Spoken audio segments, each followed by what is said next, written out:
Everything had started in Izmir, which is a beautiful city of Ottoman Empire. The young woman had left her law education at Sorbonne University unfinished and returned to her country, which was fighting for independence. She wanted to see Izmir, where she was born and raised and loved very much, liberated from enemy occupation.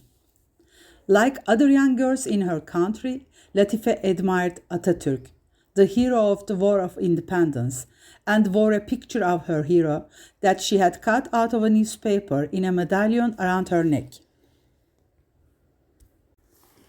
She was saying that she would marry the commander who had liberated Izmir. Life gave her what she wanted. Atatürk, who was looking for a headquarters in Izmir, found the mansion of Latife's family suitable.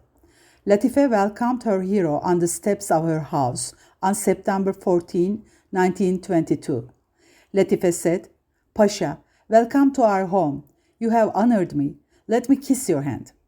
Atatürk, "I do not let others kiss my hand, but ladies' hands are kissed. Let me kiss your hand."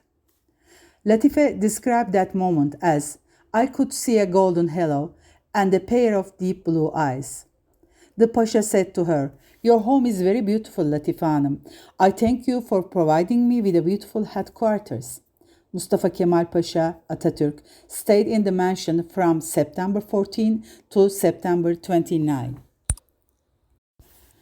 In the first days at the mansion, Latife stayed behind so as not to disturb Atatürk, but she did what was asked and when she was needed. She had learned her hero's favorite dishes. She prepared every table with his favorite foods. When he went out for a walk in the garden, a servant would follow him and gave him a jacket.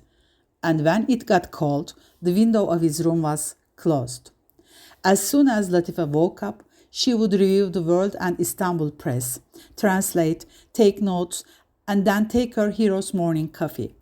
While Pasha was drinking his coffee, Latife summarized the news in the newspapers, tell the comments, and take out and show the clippings of the articles written about him.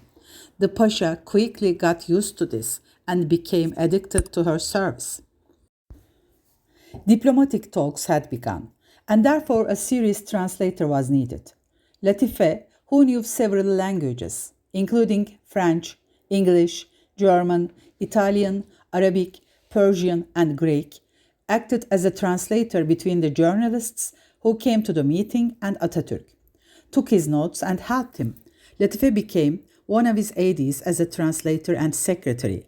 Mustafa called her Latif, in the sense of an elegant and sweet joke, and started calling her aide.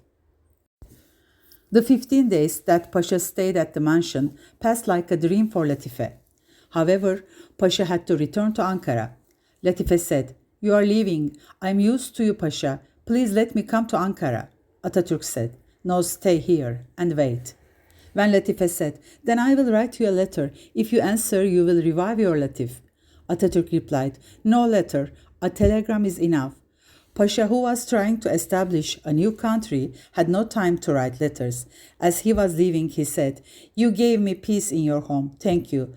Latife was looking after Pasha with tears in her eyes. There was another problem. Fikriye, who was waiting for Pasha in Ankara. Fikriye had been living with Pasha in Ankara for 2 years. Fikriye was a well-educated woman who knew how to play the oud and the piano. Like Atatürk, she also enjoyed horseback riding and was good at using a pistol. She had previously married an Egyptian and had moved back to Istanbul after divorce. When Pasha was living in Ankara during the days of the War of Independence, she came to the headquarters and started to live with him. There were difficult conditions in the headquarters building, and she had brought some order to the building. She had done this housework and made his life easier. She not only met Pasha's needs, she also kept him company.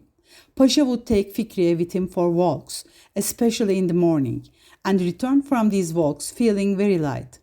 So she knew how not to upset Pasha and how to lighten his mood. Fikriye was happily sharing her life with the man she loved, dreaming of marrying him. Zübeyde Hanım, on the other hand, was not keen on Fikriye marrying her son. Theirs was an undeclared union anyway.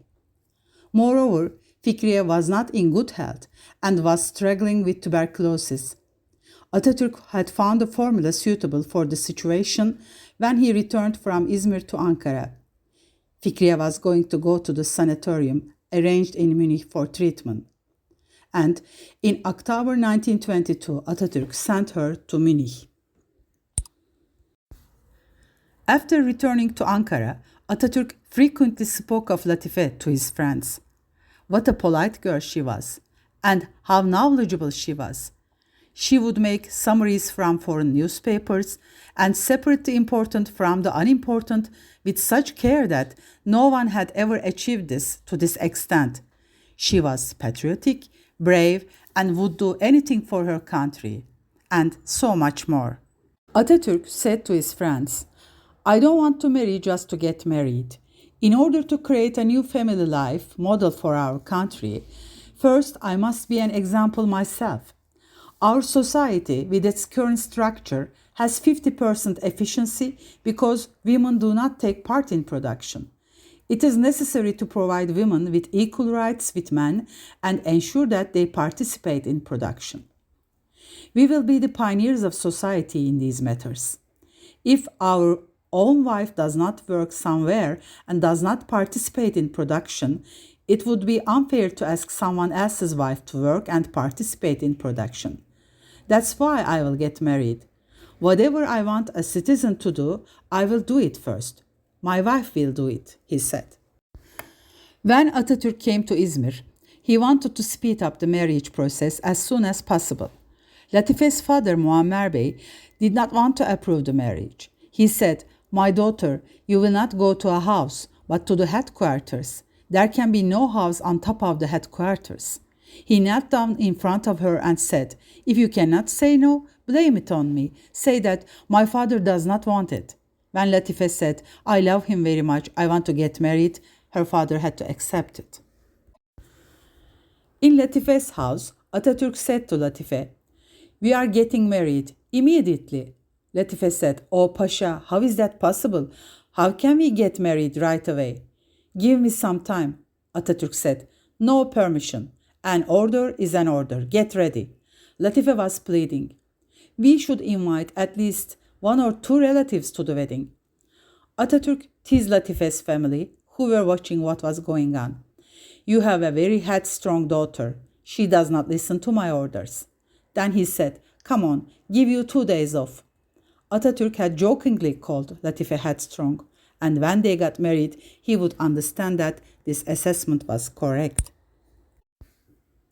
The marriage took place on January 29, 1923 at Latife's family mansion. The couple invited a few close friends and relatives to a tea party, but did not tell them that it would be a wedding ceremony. After the guests arrived, they got married in a simple ceremony as a surprise. Since the marriage took place very quickly, Latife wore a pink silk dress that her mother had brought her from Paris. She had purple gloves and wore a purple headscarf during the religious ceremony. Atatürk wore a dark blue suit and a red tie. He was an extremely handsome groom. Although the marriage took place before the adoption of the civil code, it initiated the form of marriage that would later be included in the civil code. According to Muslim traditions, the bride and groom were not in the same room during a religious wedding ceremony. But Latife and Atatürk attended the ceremony in the same room. They had the most modern marriage possible. Latife, who was 23 when she got married, was extremely modern, knowledgeable, cultured, and interested in her time. She defended the equality of men and women. She also wanted to maintain an equal relationship with her husband. She was surprisingly ahead of her time. Atatürk tried to establish a modern relationship with her. He saw Latife's claim for equality as an invaluable blessing in terms of resolving the woman's cause and wanted everyone to benefit from her talents and knowledge. They embarked on Turkey's journey of change and modernization together. The International Women's Suffrage News, A suffragette newspaper published in October 1923 reported on this marriage because Latife, who lived in England for a year, was influenced by the suffragette movements. They planned a short honeymoon trip. During their honeymoon, they toured the surrounding areas of Izmir, places that had been burned and destroyed in the war. They even used their honeymoon to create a social life that they wanted to be a role model for. And they toured the country together. Latife wore trousers and did not wear a veil during her domestic trips, but she wore her own style to cover her head. She was breaking the image of the harem and becoming the new face of Turkey. The honeymoon trip was also a presentation of the image of a well-educated, intelligent and intellectual Turkish woman who spoke foreign languages that Atatürk wanted her to be. They opened cinemas to women in Izmir. Latife came to the mansion in Çankaya, Ankara in February 1923. Her family had given their daughter a dowry of 7 camels. It worth $600,000. Within a few days, the headquarters had turned into a beautiful house with Latife's dowry and tasteful decoration. She had also brought her cooks and maids from their mansion in Izmir. Latife was the one who brought the protocol to the Çankaya mansion. She decided to organize the comings and goings to the mansion and the reception ceremonies. It was the last day of February 1923. Atatürk was dictating to Latife the speech he would give in the parliament the next day. Latife wanted to go to the parliament to listen to the speech they had worked on together about education life. Atatürk liked this idea. It would be good if women listeners also came to the parliament. You would be taking the lead, he said. She came to the parliament with her husband and thus became the first Turkish woman to enter the Turkish Grand National Assembly as an audience. Under the roof of the parliament, all ears were on Atatürk and all eyes were on his wife, Latife. Thus, another reform was realized with Latife. Latife advocated for women to be given the right to vote and be elected. In addition, becoming a member of parliament was also among her wishes, but women did not have the right to vote or be elected yet. Indeed, in the elections, Latife received 39 votes from Konya. After a while, the problems in their marriage began. They were both strong, uncompromising characters. They were similar to each other. His wife's strong personality and self-confidence, which he admired, started to cause problems. Latife had loved a savior. Like her, millions of Turks loved Atatürk. Latife did not want to share this love. However, Atatürk's priority was the nation and the state. On the other hand, Fikriye, who was receiving treatment in Munich, was now in better health. When she learned of Atatürk's marriage news, she was very upset, left her treatment unfinished, returned to Turkey and went to Çankaya mansion. Atatürk and Latife were at home. Fikriye stayed with them at the mansion for 3 days. Atatürk told Fikriye not to worry about financial matters, that a house would be ready for her in Istanbul. When Fikriye's visit was prolonged, Latife became angry and started shouting in the house. "When will this lady leave?" Fikriye was offended by this warning and left the mansion. She went to Istanbul and stayed there for a while. However, after a while, she came back to Çankaya and said she wanted to see Atatürk again. But this time she was not accepted. When she could not meet Atatürk, she got on a carriage and a gunshot was heard on the way. It was reported that Fikriye committed suicide in the carriage on May 30, 1923. While Fikriye had not caused any major problems between Latife and Atatürk while she was alive, her death had a heavy impact on both of them, and the weight of her death had weighed down on their marriage. Moreover, it can be said that Latife's presence prevented him from being openly upset by Fikriye's suicide. One day, while petting the puppies, Atatürk slipped his tongue and said to Latife, "Look, Fikriye, how beautiful they are playing." It is said that they had a big fight, which led them separating their bedrooms and that Latife wanted a divorce. Latife's family then came from Izmir to Ankara and calmed their daughter down. In this way, they experienced the first break in their marriage. Latife was with Atatürk when the Republic was declared on October 29, 1923. The Ottoman Empire had now collapsed and the new Republic of Turkey had been established, and Latife had become the First Lady of the young Republic. Atatürk went on a 3,000-kilometer country tour with Latife between August 1924 and October 1924. This tour was called Autumn Tour. Latife's participation in the assemblies with men during the tour enabled the women of that city to attend such social gatherings with their husbands, siblings, and parents for the first time. In some places, Latife would take to the podium and give speeches. During all her travels, Latife would walk around in semi-male attire, wearing boots, cavalry trousers, a jacket with pockets on her back, a long coat on top, and a headscarf that covered her head up to her ears but left her face uncovered. Latife was opening up ways to make women visible. Atatürk also made the following explanation for this new lifestyle. Women in our villages, where 80% of our population live together with men and work together in the fields. The harem and the veil were copied from the Arabs, not exist in our culture. Latife had been a great role model for women, but she was jealous of the women who hugged Atatürk and showed affection to him along the way.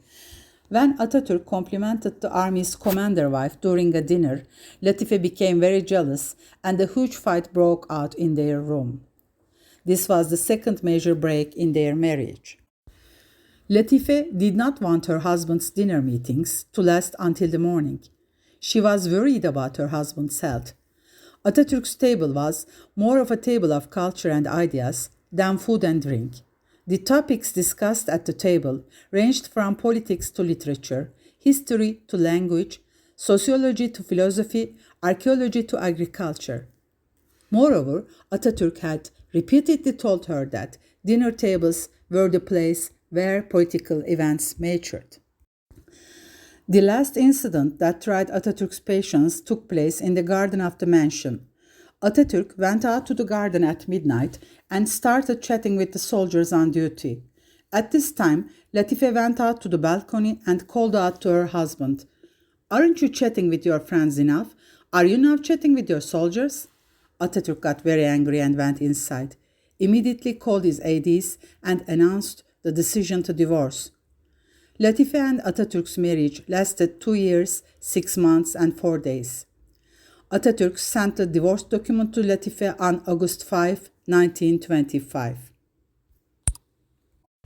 After divorcing Latife, Atatürk never remarried, but adopted many daughters, Afet, Sabiha, Zehra, Rukiye, Nebile, Sabriye, and Ülkü. Atatürk educated his adopted daughters, shaped their future, and ensured that they had a profession. Atatürk was trying to modernize the women of Turkey through his daughters. After the separation, Latife could not stand living in Izmir. There were memories of her everywhere in the White Mansion. Her nephew says that she cried for 4 years. After this, the family moved to Istanbul. Latife did not marry again and refused to talk about Atatürk with journalists and other writers and did not write her memories. She would often go to concerts and the theater in the country. She was among the founders of the State Symphony Orchestra Philharmonic Association. After her divorce, she learned Russian. She never played the piano again after Atatürk's death in 1938. She never appeared in newspapers or on television. Latife, who made women visible, had now become invisible. In the last years of her life, she bought an apartment in Harbiye. When they asked her why she bought this modest apartment, which was far below her standards, she said she bought it because it had the best view where she could watch the best Atatürk statue in Istanbul. In her last years, she had skin cancer but hid it from her family and did not receive treatment. When asked why she did not seek treatment, she replied, "I already died twice. The first time was when I divorced, and the second time was when Atatürk died." She passed away in 1975, 50 years of her first death. Atatürk, as the most powerful man in Turkey, could have continued the harem tradition from the Ottoman Empire and taken the most beautiful women in the country as his wives. However, he was in favor of monogam modern family institution. He wanted the wife he chose to be a role model for the women in the country with her education, intelligence, and intellectual structure. Latife was a good role model as long as they remained married. Even after their divorce, Atatürk paved the way for the progress of the women of the country by ensuring the education of his adopted daughters. During Atatürk's presidency in 1934, women in Turkey were granted the right to vote and to be elected. Atatürk died in 1938, which was Latife's second death.